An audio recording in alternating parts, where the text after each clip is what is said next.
नमस्कार नमस्कार नमस्कार दोस्तों, मैं Nikhilesh Jain Hindi chess base inter channel पर आप सभी का हार्दिक अभिनंदन करता हूं। दोस्तों, मैग्नस कार्लसन और नेपोनियनसी के बीच होने वाली है विश्व शतरंज चैंपियनशिप, जो कि होगी नवंबर लास्ट से दिसंबर के दौरान, और ये खेली जाएगी दुबई में, दुबई एक्सपो में। खैर, आज सुबह सुबह ही मैंने आपसे बताया था वीडियो में कि कैसे हेड टू हेड रिकॉर्ड है इनका।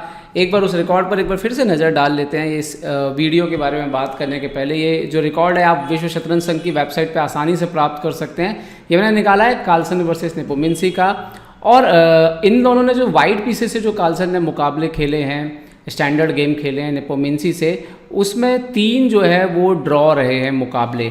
जबकि सबसे बड़ी बात जो है, उनको वाइट पीसेस से 2 बार हार का सामना करना पड़ा है मैग्नस कार्लसन को। ये आपको फीडे की जो है वेबसाइट, उस पर मिल जाएगा इनका रिकॉर्ड। जबकि ब्लैक पीसेस से अगर बात करें, जब कार्लसन ब्लैक पीसेस से नेपोमिन्सी से खेलते हैं तो एक बार उनको जीत हासिल हुई है इसमें, और इस हार इसमें नहीं मिली है उनको ब्लैक पीसेस से, जबकि 2 मुकाबले ड्रॉ रहे। तो वाइट से 3 ड्रॉ हैं, ब्लैक से 2 ड्रॉ है, और वाइट से 2 हार है, और ब्लैक से 1 जीत है। तो टोटल ये 8 क्लासिकल मुकाबलों का लेखा जोखा है। रैपिड ब्लिट्स तो बहुत सारे इन लोगों ने आपस में ऑलरेडी खेल लिए हैं, ऑनलाइन से लेके हर जगह तक, तो उसके बारे में फ़िलहाल हम यहाँ पर डिस्कशन नहीं कर रहे हैं। तो आज बात करेंगे, नेपोमिन्सी ने जब पहली बार मैग्नस कार्लसन को हराया था, और ये जीत आई थी 2011 के टाटा स्टील टूर्नामेंट में, वाईकंजी टूर्नामेंट में। तो देखते हैं कि क्या कुछ मुकाबला हुआ। तो ये मुकाबला कुछ ऐसा था कि कार्लसन को जीत के लिए खेलना था, जो स्टैटिस्टिक्स था उस समय टूर्नामेंट का, और इसीलिए एक मौका भी आया बीच में जब नेपोमिन्सी ड्रॉ ऑफर कर रहे थे, लेकिन कार्लसन ने वो डिक्लाइन किया, गेम कंटिन्यू किया, और नेपोमिन्सी के हाथ में जीत आई। तो आइए देखते हैं इस मुकाबले को क्या कुछ हुआ था। सफ़ेद मोहरों से कार्लसन थे, काले मोहरों से नेपोमिन्सी खेल रहे थे। शुरुआत हुई E4 C5, knight F3 D6 D4, open Sicilian, C into D4, knight into D4, knight F6, knight C3 A6, Sicilian Najdorf, bishop E2, so E5 line, knight B3, bishop E7, सारा कुछ थ्योरी है यहाँ पर। Castle castle, king H1। कई लोग पूछते हैं कि थ्योरी क्या है, तो थ्योरी मतलब कि जो ऑलरेडी बुक पर रजिस्टर्ड मूव हैं, जिस पर ऑलरेडी काफ़ी एनालिसिस किया जा चुका है, काफ़ी सारे मैचेस खेले जा चुके हैं। नाइट C6, तो अपना डेवलपमेंट कंप्लीट करते हो यहाँ पर नेपोमिन्सी, और यहाँ पर मैग्नस कार्लसन ने F4 वेरिएशन खेला। डेफिनेटली यहाँ तक अगर हम बात करेंगे, निश्चित तौर पर वाइट के पास थोड़ा सा बेहतर स्लाइड बेटर होता है, लेकिन अभी भी पोजीशन में जो है, अभी भी उसको अपना बिशप निकालना है, हाथी निकालना है, और इस दौरान ब्लैक कैसे रिस्पॉन्ड करेगा अपने सेंटर से, ये देखना बहुत ज़रूरी रहता है। तो यहाँ पर ब्लैक ने B5 खेला, बिशप E3 और बिशप B7। तो आप देखो दोनों साइड से जो है मोहरे बोर्ड पर आ चुके हैं ऑलरेडी। इस पूरे पोजीशन में अगर आप बोलोगे कि ब्लैक वाइट जो है वो, और ब्लैक में आप तुलना करोगे, तो आप यही बोल सकते हो कि ब्लैक के जो 2 नाइट हैं वो वाइट के 2 नाइट से कंपेयर करोगे आप, तो थोड़े से बेटर जो है प्लेस हैं। और ये जो बिशप B7 पर है, ये इस गेम में काफ़ी कमाल दिखाने वाला है। A4 खेला मैग्नस कार्लसन ने, इमीडिएटली जो क्वीन साइड का स्ट्रक्चर था, पॉन स्ट्रक्चर, उस पर हमला किया नेपोमिन्सी के, और नेपोमिन्सी यहाँ पे खेलते हैं E into F4। तो ये जो टेम्पो गेन हुआ E into F4, रुक into F4, नाइट E5। तो अब इसके साथ ही यहाँ पर E4 पर एक थ्रेड क्रिएट है इनडायरेक्ट, एक नाइट और बिशप दोनों मिलकर अटैक कर रहे हैं। जब कभी भी नाइट पीछे हटेगा, रुक को हटना पड़ेगा, तो E4 पे प्रेशर आएगा। अब B5 जो है, ये एक टारगेट है वाइट के लिए, लेकिन इतनी आसानी से नहीं मारा जा सकता। जैसे यहाँ पर अगर A into B5 A into B5 आप ले भी आएँ, तो अगर आप नाइट into B5 मारेंगे तो भी रुक A1 क्वीन A1 के बाद नाइट E4 चला जाएगा। अगर आप बिशप B5 मारने की कोशिश करेंगे तो नाइट G6, रुक पीछे जाएगा, और रुक एक्सचेंज होने के बाद फिर से वो पॉन चला जाएगा। तो अल्टीमेटली अभी फ़िलहाल आप वो पॉन मार नहीं सकते। सबसे पहले आपको अपने E4 के पॉन को सपोर्ट देना होगा। तो मैग्नस कार्लसन आते हैं queen D4, okay, night C6। और ये वो सिचुएशन है जब नेपोमिन्सी एक प्रकार से ड्रॉ ऑफर कर रहे हैं खेल की 14वीं चाल में, क्योंकि queen D2, night E5, queen D4, night C6, queen D2 repeat होता है। तीसरी बार नेपोमिन्सी खेलते हैं नाइट E5। अगर मैग्नस कार्लसन यहाँ पे क्वीन D4 खेल दें तो मुकाबला हो जाएगा ड्रॉ, लेकिन ऐसा नहीं हुआ। कार्लसन जो कि टूर्नामेंट में जीत के लिए खेल रहे थे इस मुकाबले को, उन्होंने मारा A into B5, okay, A into B5, और यहाँ पर रुक A8 एक ऑप्शन हो सकता था, क्वीन A8, लेकिन ये ब्लैक को ही अच्छा प्ले देगा। और आप देख सकते हो कि E4 के खिलाफ जो है वो बहुत ज़्यादा जो है वो प्रेशर क्रिएट हो रहा है, तो ये अच्छा था नहीं यहाँ पर। इसके अलावा यहाँ पर मैग्नस कार्लसन ने जो गेम में खेला, उन्होंने खेला रुक E1, ओके। अब नाइट G6, तो रुक को आपको पीछे हटना पड़ेगा, रुक F1 and now B4। Okay, और मैग्नस कार्लसन यहाँ पे खेलते हैं नाइट D5, नाइट पर अटैक हुआ, नाइट D5। यहाँ पर नेपोमिंसी खुद अपने एनालिसिस में लिखते हैं कि अगर वो नाइट D5 E5 मार के बिशप F6 खेलते तो उनके हिसाब से मुकाबला बड़ी आसानी से ड्रॉ हो जाता, क्योंकि इसमें ज़्यादा कुछ पोजीशन में इंटरेस्टिंग नहीं है। तो देखिए ये भी एक पॉइंट ऑफ व्यू है, देखना होता है कि कैसे बड़े खिलाड़ी जो होते हैं वो जानबूझ के ऐसी पोजीशन लेना प्रेफर करते हैं जहाँ पे कुछ चांस रहे, ना कि ऐसी पोजीशन जहाँ पे गेम आसानी से ड्रॉ हो जाए। ओके, सो यहाँ पर नाइट D5 पे नाइट इंटू E4 मारा नेपोमिंसी ने, तो नेपोमिंसी ने जवाब दिया सबसे पहले knight into E7 check, queen E7, queen into B4, तो B4 का पॉन दिया और यहाँ पर आपने ले लिया E4 का पॉन। ओके, अब यहाँ पर जो नेपोमिंसी ने डिसीजन लिया इसमें फ़ायदा उनको ये है कि ये जो बिशप का डायगोनल है ये बहुत डेंजर हो रहा है, और ये जो है ये एक बड़ी परेशानी का कारण बन सकता है मैग्नस कार्लसन के लिए, जो कि हुआ भी मैच में। मैग्नस कार्लसन ने इमीडिएटली खेला नाइट H4, और आप इनडायरेक्टली देखो, एक तो ये नाइट बड़ा अच्छा बैठा है, दूसरा ये नाइट, और अब G2 पे जो है एक ज़बरदस्त प्रेशर क्रिएट हो रहा है। तो इस प्रेशर को कंट्रोल करने के लिए मैग्नस कार्लसन ने अपना बिशप देने का डिसाइड किया। उन्होंने खेला bishop F3, night into F3, G into F3। अगर रुक इंटू F3 मारेंगे तो इस पोजीशन में जब भी ये जो नाइट है, एक तो ये नाइट बहुत ही सॉलिड हो गया, वो अब किसी से हटने नहीं वाला, वो पॉन से हटने का लास्ट चांस था, और ये डायगोनल जो है वो हमेशा टेंशन जो है देगा। तो इसीलिए मैग्नस कार्लसन ने G इंटू F3 मारा ताकि नाइट हटे, लेकिन यहाँ पर उनसे एक चूक हो गई। तो यहाँ पर जो चाल मिस हुई वो थी नेपोमिंसी की तरफ से आ रहा था यहाँ पर बोर्ड पे क्वीन D7, और इसके बाद क्या है कि आप यहाँ पर F इंटू E4 आप मार नहीं सकते, क्योंकि रुक A4 आ रहा है, और उसके बाद जब आप क्वीन पीछे जाओगे तो बिशप E4, और आप देखिए यहाँ पे सीधा मात ही हो जाएगी। तो इसीलिए उस पोजीशन पे किंग G1 भी एक ऑप्शन होता है, लेकिन किंग G1 पे भी रुक A4 के बाद जो है पोजीशन बहुत ख़राब हो जाती। तो यहाँ पर मैग्नस कार्लसन ने पहले खेला बिशप F4 ताकि फाइल ओपन हो और रुक से जो है वो E4 का स्क्वायर कंट्रोल हो, लेकिन रुक A4 तो आ रहा था वैसे भी, क्वीन B6, सो नाउ नाइट F6 यहाँ पर खेला नेपोमिंसी ने, और अब F4 के बिशप पर अटैक है, और ये जो बिशप बैठा है B7 में ये तो वैसे ही पोजीशन जो है ख़राब कर रहा है। तो मैग्नस कार्लसन ने किसी तरह से थोड़ा सा सोचा कि इसको न्यूट्रलाइज किया जाए पोजीशन को, और एक ऐसे एंड गेम में जाए जहाँ पे कुछ चांसेस हो फाइट करने के। तो उन्होंने क्वीन एक्सचेंज करने के लिए सामने रखा क्वीन D6, तो मैग्नस कार्लसन के खिलाफ, लेकिन नेपोमिंसी के पास थी चाल क्वीन G4, और अभी देखिए F3 पे प्रेशर जो है वो बहुत ज़्यादा बन गया। नाइट D4 खेला डिस्टर्ब करने के लिए कि इस पोजीशन को, जिस कॉम्बिनेशन को रोका जाए, लेकिन यहाँ पर नेपोमिंसी तैयार थे सेक्रीफाइस करने के लिए। रुक into D4, queen into D4, but bishop into F3 उनको तुरंत उसका फल भी वापस मिलने ही वाला था। So rook into F3 force, queen F3, king G1, queen G4 check, king H1 और क्वीन C8। अब ये जो पोजीशन बोर्ड पर आई, यहाँ पे ऐसा नहीं है कि मैग्नस कार्लसन हार चुके हैं। मैग्नस कार्लसन के पास यहाँ पर 2-2 पास्ट पॉन हैं, लेकिन यहाँ पे 3 पॉन है नेपोमिंसी के पास, और जो इस पोजीशन में प्रॉब्लम है वो है इस राजा की पोजीशन, ये बहुत ही ख़राब है, और लाइट कलर का बिशप भी नहीं है आपके पास। तो इसीलिए पोजीशन पे जो है जो फ़ायदा उठाया वो नेपोमिंसी ने ज़्यादा उठाया।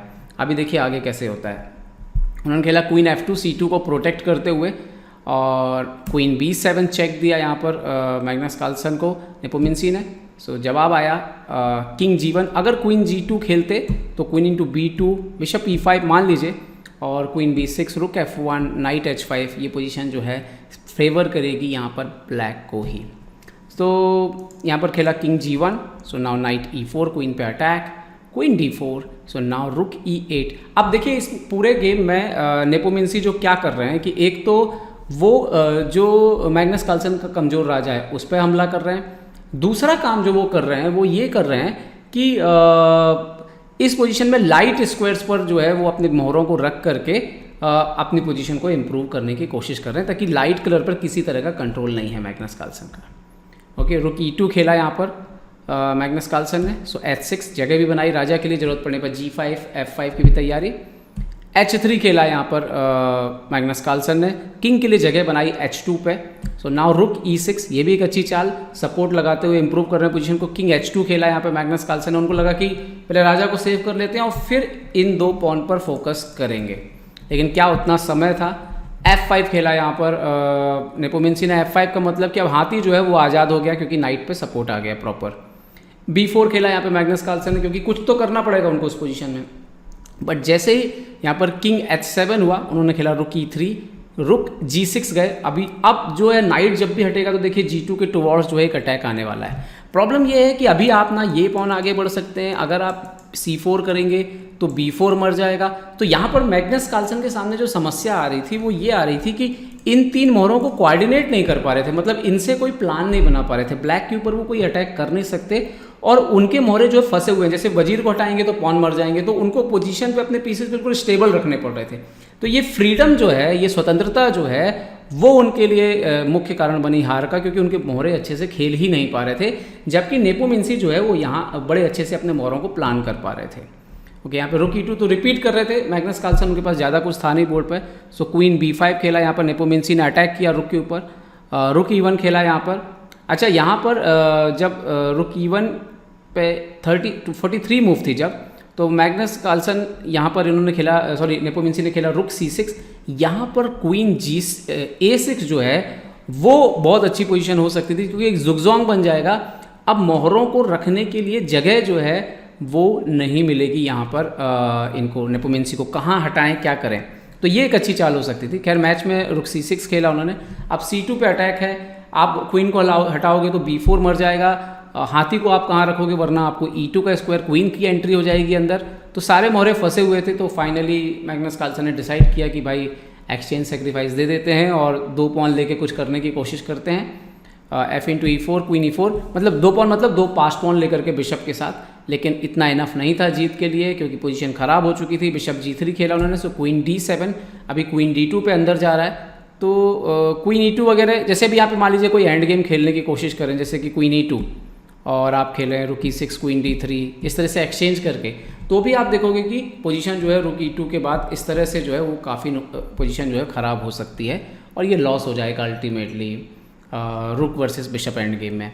अगर मान लीजिए डायरेक्ट क्वीन D3 भी रखते हैं तो भी ये एक्चुअली लॉस है। इस तरह की पोजीशन जो है वो आप नहीं संभाल सकते रुक वर्सेस बिशप में, तो क्योंकि 2-2 पॉन है बोर्ड पर। H4 खेला, यहाँ पर राजा के लिए जगह बनाई मैग्नस कार्लसन ने।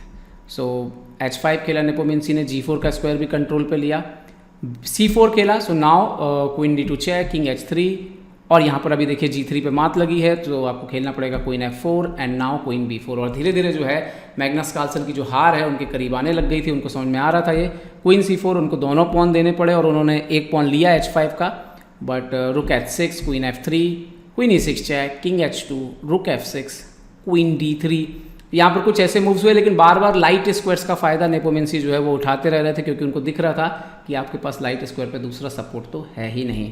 Queen C2 and now queen D5। तो धीरे धीरे अब मैग्नस कार्लसन के ऊपर प्रॉब्लम ये थी कि वो गेम को कंटिन्यू कैसे करें, मतलब वो किस एरिया में अटैक करें। उनके पास सिर्फ अपने राजा को डिफेंस करने के अलावा कोई ऑप्शन नहीं था। बिशप F2 खेला उन्होंने यहाँ पर, सो किंग H6। तो अब यहाँ पर नेपोमिंसी धीरे धीरे अपने राजा को जो है थोड़ा और इम्प्रूव करने लग गए। King G6, bishop F2, king F6, bishop G3, सो रुक F1। अभी H1 पे जो है वो मात लगी है, तो बिशप F2 खेला। अगर मान लीजिए कुछ इस तरह से चेक देते, queen B2, king G6, queen C2, king H6, और इसके बाद आप देखिए कि फिर से जो है चेक ही जो है देना जो है आपके लिए मुश्किल हो जाएगा, आप चेक ही नहीं दे पाओगे यहाँ पर। सो फाइनली बिशप F2 खेलना ही पड़ता।